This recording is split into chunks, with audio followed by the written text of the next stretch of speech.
김계환 사령관의 폰이 그야말로 초대형 태풍이 되고 있습니다. 덕분에 윤두창의 경로설이 기정사실이 돼버렸는데 심지어 이게 끝이 아니라는 보도가 나왔습니다. 김계환 사령관의 폰은 그야말로 황금폰이었습니다. 최근 JTBC에선 공수처가 포렌식을 통해 김계환 사령관의 휴대전화에서 VIP 경로 발언 녹취를 복구했다는 초대형 단독 보도가 나간 바 있습니다. 그런데 이 VIP 경로 녹취 외에도 어마어마한 다른 녹취들이 나올 가능성이 제기됐습니다. 이번 최혜병 수사 외압 사건에서 작년 대통령실의 개입이 있었다고 의심되는 시기 일주일 동안에 그 중엔 이종섭 당시 장관은 물론 대통령실 고위 관계자도 포함되어 있기 때문입니다. 고로 자연스럽게 이들과 나눈 통화도 녹취 파일이 남아있을지가 초미의 관심사가 됐습니다. 만약 이 녹취까지 복원이 됐다면 이종섭도 사실상 이미 지옥행 열차에 탑승한 것으로 보이는데 뿐만 아니라 김계환 사령관과 이종섭 장관 간 증거인멸의 정황으로 보이는 대화도 나온 바 있습니다. 김계환 사령관은 지난해 8월 6일 이종섭 국방부 장관의 보좌관과 텔레그램으로 대화를 나눴는데 바로 보좌관이 수사단장이 경찰로 이첩 중이라고 장관님께 지휘 보고한 시간이 몇 시냐고 묻자 오전 11시쯤인데 장관님이나 보좌관님 통화 기록은 바로 삭제해서 기록은 없다고 답한 부분입니다. 그러나 다행히 김계환의 삭제에도 불구하고 공수처는 통화 녹취들을 복구했고 문제는 앞서 말했듯 군검찰이 확인한 김계환의 휴대전화에 수백 건의 통화 내역이 더 있다는 겁니다. 이 가운데에는 이종섭 외에도 현재 국회의원 당선이 된 당시 임종득 국가안보실 2차장, 임기훈 국방비서관이 있다고 합니다. 즉 최근 보도에 나온 것처럼 당시 해병대 고위 간부와의 통화 녹취도 복구가 됐는데 이종섭 등과의 녹취가 과연 복구가 안 됐겠냐는 의문이 들 수밖에 없습니다.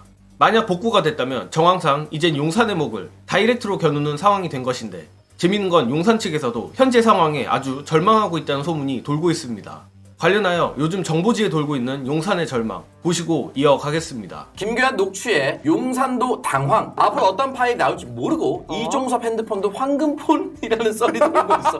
여당도 당황하는 중. 지금 보면 왜 김계환이 멘붕이 됐냐면 지웠는데 복구를 한 거예요. 그래서 얘기를 들어보니까 그랬을 것 같은데? 김계환 사령관 입장에서는 약간 방심할 수 있었던 게 네. 이거 비화폰이라는 거예요.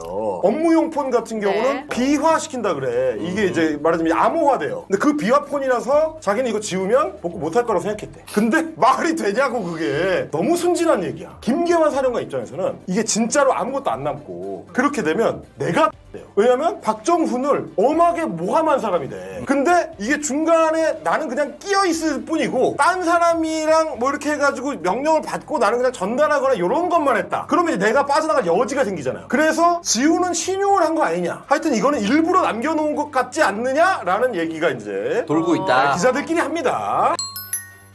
상황이 이 정도로 빼박으로 돌아가니 이젠 저들도 작전을 바꾼 것 같습니다. 다들 아시다시피 대통령실과 국민의힘 측은 처음에 군에게는 수사권이 없으니 대통령의 수사 개입도 성립할 수 없다는 논리를 펼쳤습니다. 그러나 이젠 VIP가 경로했다고 하더라도 범죄가 안 된다는 식으로 슬쩍 말을 바꾼 상황입니다. 그도 그럴 것이 이젠 물증이 너무나도 명백해서 도저히 VIP 경로설을 부정하기 어려우니 아예 VIP 경로 자체는 사실상 인정하고 들어가는 것 같은데 이는 저들의 전선에 드디어 금이 갔다는 말과 같다고 생각합니다. 물론 저들의 말대로 단순히 윤두창이가 화를 내는 것 자체는 범죄 혐의와 관련이 없겠지만 저들의 말이 물타기일 수밖에 없는 이유가 이번 사건의 핵심은 임성근 사단장에 대한 직접적인 혐의자 제외 지시 여부이기 때문입니다. 언론에 알려진 것처럼 윤두창이는 경로와 함께 이런 일로 사단장까지 처벌하게 되면 대한민국에서 누가 사단장을 하겠느냐고 말한 것이 VIP 경로의 실체인데 저들은 가장 중요한 이 부당한 지시를 빼고 그저 화내는 건 죄 아니다 소리만 하고 있습니다. 물론 여기에 속을 사람도 없겠지만 저는 이를 저들의 마지막 발악이라고 생각합니다. 고로 다가올 28일 최혜병 특검 재표결 결과가 어떻게 나올지 상당히 기대됩니다.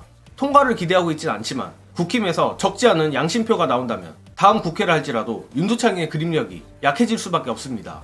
특히 이번 주말 동안 또 다른 특종 보도들이 나오지 싶은데 주의 깊게 지켜보며 신속 정확하게 공유드릴 것을 약속드리겠습니다. 이번 영상은 여기까지 하겠습니다. 시청해주신 여러분 감사합니다.